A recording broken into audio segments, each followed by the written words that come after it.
Hey, what's going on, everybody? This is Tyrone back with Tech Life.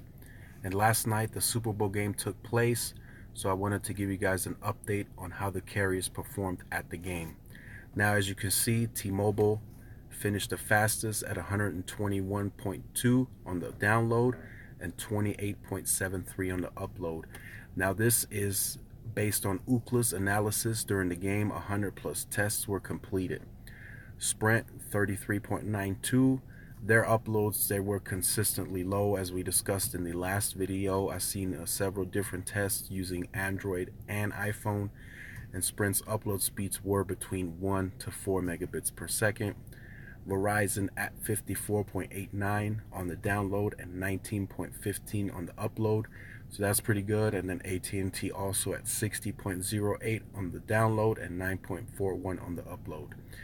Now, these were the averages during the game at the stadium. One thing that I want to point out is too, and this is, in my opinion, this is very impressive, and I hope some of you guys will feel the same as well. Verizon had 57% of the attendees in the stadium on their network. So that's more than half of the entire stadium using Verizon, and they still were able to manage to post those average speeds that were shown in that chart. So I just think that's really impressive. That leaves 43% of the other part of the stadium, well, attendees using either AT&T, T-Mobile, or Sprint. In my opinion, the other 43%, AT&T probably had a bigger share of that. So Sprint and T-Mobile probably had, very small percentages of users inside of the stadium. So Verizon customers used 18.8 terabytes of data in and around the stadium. So I just think that just makes Verizon's network during the game just that much more impressive to still pull off those speeds when almost 60% of the stadium is using Verizon. Verizon did also have a Wi-Fi offload.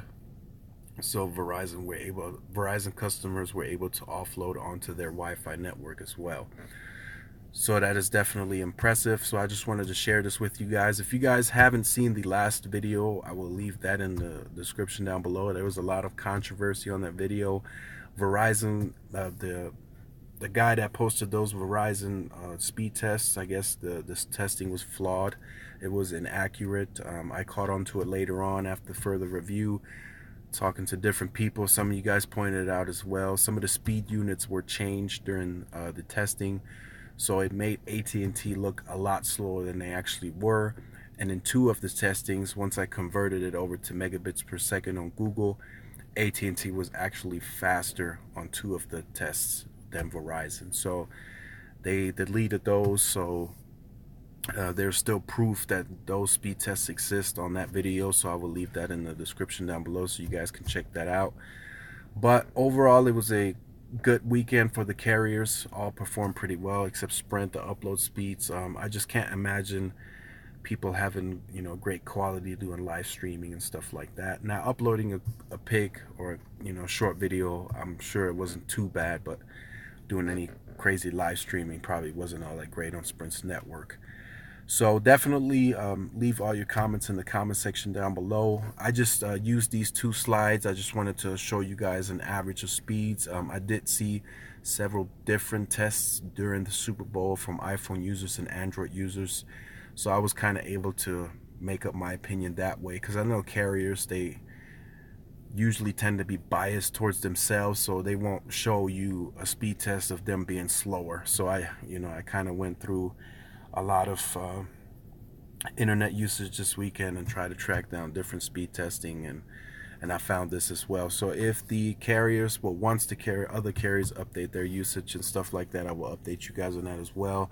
So definitely stay tuned. There will be another video coming today. We'll talk about Sprint and what they're going to do here going forward.